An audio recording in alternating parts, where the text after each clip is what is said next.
Hai, apa khabar semua? Okey, kembali bersama dalam siri chart analysis. Okey, bersama kita XAU USD Gold Gold. Okey. Kita ada entry, saya ada entry dekat sini. So cuma nak share lah kenapa entry. Okay, so first thing first, kalau kita tengok dekat time frame daily ni, actually dia dah buat fake out V1 lah. So dia ada resistance sini sama baris, and then dekat sini actually ada satu lagi resistance. Yang ni kita kalau kena nak tengok lagi jelas, kita kena pergi H4 lah. So kalau you pergi H4, okay, you boleh nampak dia ada satu lagi resistance dekat sini. Okay, so ni dah R1, then ni R2, ni R3, and then dia cocok atas, dia drop. So dia dah ada fake out V1. Okay, and then macam mana kita nak, kenapa saya entry dekat sini, actually it's just based on dia ada KM level lah. Actually ada high, low, high, low, low. So ni pun actually floating banyak jugalah, sebab based on QM level ni saja kan. Sebab dari QM level ni saya pun tak tahulah ada apa lagi dekat dalam. So just based on QM level. Tapi kalau tapi biasanya tak akan, sebab takut nanti miss kan. Sebab kalau KL11 ni pun kira cantik kan, sebab dia ada dua resistor. Tapi sekarang kita nak, kalau nak masuk nak sharp sniper, dia ada QM level, and then kita carilah ada base ke apa, base drop dekat sini. Yang ni sekarang kita berada di M30. So kalau kita marking lagi dekat King ni, base drop, zone King ni, cocok bawah, cocok atas, terjun ni. So kita boleh kecilkan lagi stop loss kita. So kalau kecilkan lagi pun ni, sebab goal ni besar ni pun dalam 38 dalam 40 pip lah. So actually is consider besar juga. So kalau kita drop down lagi ke M15, apa yang kita boleh nampak, masih lagi tak berapa jelas. Cuma ada satu doji kat sini, cocok bawah, cocok atas doji ni. Ataupun biasanya dia price ke datang balik ke inner fake out ni lah, dekat dalam kecil-kecil yang resistant dalam dia consider, saya tak tahulah, saya suka panggil dia inner fake out lah, yang kecil-kecil, yang hidden fake out atau inner fake out lah, dia memang sembunyi kat dalam ni. Okay, so yang ni memang kalau nak nipiskan lagi stop loss lah, tapi kemungkinan besar dia tak akan kena lah. Ataupun kalau dia dapat entry pun mungkin dia tebus lah, sebab dia dah sampai atas-atas kan. So kalau tengok lagi, dia ada BE bearish engulfing pun ada dekat sini. So ada 3 tempat lah nak entry. Kalau tak nak tertinggal bus, boleh try entry kat sini lah. Ataupun nak try naik lagi, ada rally base drop dekat sini. Ini kalau nak kecilkan lagi lah, nak kecilkan lagi risk kan. Ni untuk kecil risk, tapi risk you tak masuk lah. Sebab kalau logik jugalah, kalau ikutkan rally base drop ni pun logik, sebab dia ada support dekat belakang ni. So okay, so kita tengoklah macam mana dapat kecilkan, dapat masuk ke tak langsung, ataupun terus tak masuk. Okay, dia masuk. Dia terus naik sampai atas lah. So actually yang ni memang agak bahaya lah, kalau stop loss you letak kecil sangat pun kena stop loss lah. So it's a bit difficult. Dia tak ada main sampai, dia memang main sampai pucuk-pucuk, sampai terlepas sikit lah.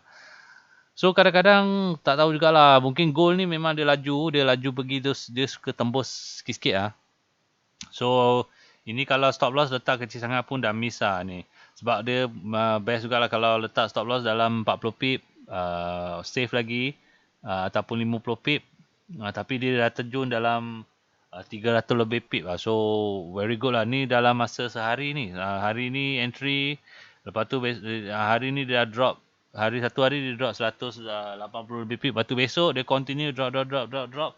Sampai 300 lebih pip. 311 lah. 300 pip lah. So this is very good. Cuma jangan letak nipis sangat lah. Stop loss ni pun nasib baik. Ni pun saya tak ambil full lah. Sebab mana tahu dia terjun sampai ni. I think ambil sampai sikit je, ambil sampai sini, mana tak nampak dalam ni sajalah, mungkin dalam 100 lebih pip lah. Dapat jugalah 170 lebih pip lah. So actually kalau hold lagi sampai besok, boleh dapat 300 lah, which is kalau stop loss 50 pip, 300, dapat 300, 1/6 lah, dalam 1/6 lah. So it's very good. Cuma dia memang tembuk, dia memang sampai pucuk-pucuk lah. So actually it's based on like that lah. Kalau tengok belakang, okay lah, dia berada di dalam kawasan SSR. So kalau SSR, dia berada di dalam kawasan SSR lah. Sesar means dia ada, sini ada support, ada resistance, ada support, ada support, ada support, ada resistance, support, banyak benda lah berlaku dekat sini. Lepas tu last baru dia ada sebelum ni dia pun ada buat resistance, support. Lepas tu dia buat QM, dia buat high, low, lepas tu dia buat high, lepas tu dia buat low. And then okay, sebelum ni dah jumpa tempat key level ataupun tempat-tempat yang menarik untuk entry dah jumpa. Cuma sekarang masa dia approach tu kita tengok macam mana dia. Okay, first thing kita nampak is dia ada buat fake out lah. Dia ada buat fake out V1, dia ada resistance satu R1 sini, R1, R2, R3. Okay, dia dah buat fake out, umpama fake out. Okay, and then kalau nak mengkukuhkan lagi, kita pergi H1, kita tengok dalam sebelum dia price cocok atas ni apa dia buat. So kalau kita tengok ni dia umpama dah buat diamond lah. Dia dah buat QM, actually dia dah buat QM dekat sini kan. This is consider QM sebab kalau ikutkan QM trader dia dah sell kat sini dah. Kalau kita delete ni kita letak QM level. Okay, ni QM level ni high low, high sebelum lepas tu baru dia buat low.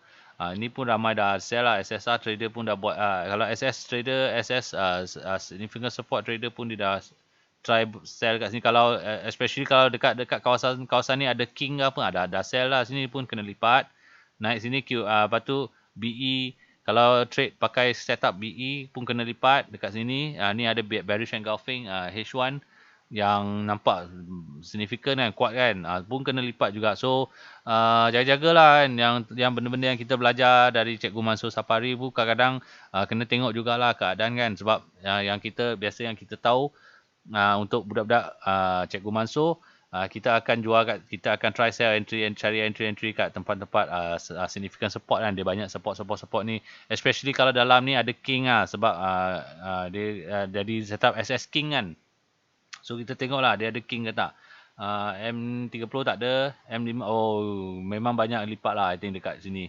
Kalau tak silap budak-budak Cikgu Mansur, especially kita semualah, termasuk saya lah kan, budak mungkin dah kena lipat dekat sini. Sebab ni kalau ikutkan setup pun cantik juga. Dia dah buat compression. Dia buat compression. Lepas tu mesti kita dah start standby sell kat sini lah. Lepas tu sini fail. Kita jumpa pula ada QM. Consider is QM tapi kita panggil BE, bearish engulfing. Ni bearish engulfing pun cantik juga sebab dia memang significant lah dia punya drop. So budak-budak kita budak-budak Cikgu Mansur pun akan try sell kat sini. Kena lipat juga. So last dia pergi cocok sampai atas. So jangan give up lah, sebab kita macam ni lah kita trade kan. Jangan terus full margin dekat area ni. Kita kena ada possibility yang dia akan naik lagi sampailah tempat yang dia akan mantul lah. So kita akan step by step lah. I think the strategy kita main macam tu, kita step by step. Jangan nampak setup ni cantik terus kita balun kau-kau kan. Sebab kalau kita nak fikir balik, kita buat balik kita punya brainstorming sikit, kita tengok balik kalau resistance ni sekarang, sebab kita kadang-kadang kita lupa kan apa yang cikgu ajar kita semua, apa yang Cikgu Mansur ajar kita. Tapi sekarang kita try to brainstorming, ingatkan diri sendiri. Kita kena tengok kepala ni. Sekarang I tak tahu, I pun dah lupa. Saya baru saja fikir, teringat. Kepala ni kita kena tengok. Doi, nampak tak? Dia sudah bersama R1, R2. Ni sama dengan resistance belakang. Pusing lagi. Reverse lagi. Dia dah sampai sini dah. So, okay. Sekarang kita dah faham sikit. Dia dah kemungkinan dia buat diamond memang tinggi, memang is there. Is already the kemungkinan besar dia akan buat diamond sebab dia dah sama level dengan R1. Okay, jom kita letak R1. R1 sini. R2. Okay, then after that, yang kepala yang dia buat QM ni, high. Sebab kita kalau kita nak entry, ingat QM, high low, low. Dia punya kepala lebih kurang dah sama baris dengan R2. So, dia dah consider is R3. So, kalau kepala QM yang sama baris, kemungkinan besar dia akan jadi fake out lah. Dia akan jadi diamond lah.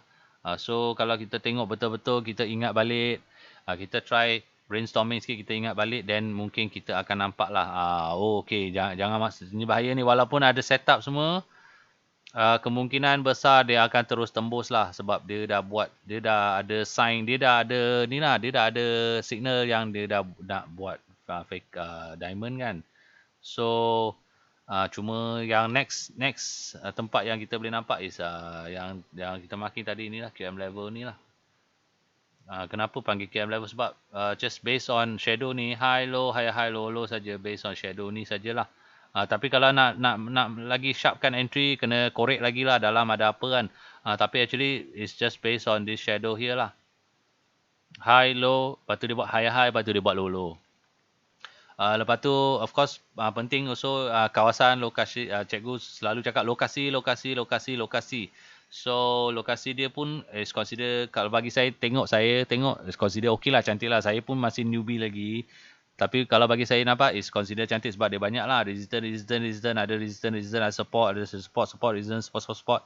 So is consider nice. Only thing is, kalau you nak cakap dia pergi jauh, dia tak pergi jauh sangat. Tapi tak jauh pun ada 300 pip lah. Sebab lepas ni dia dah, time dia naik, dia memang naik terus and then tak kembali lah, terus terbang lah. So is tak boleh hold lama-lama, kena scalping saja. Okay, so another thing is, macam mana kita nak tahu yang level tu yang kita marking tu cantik and consider is kita marking betul.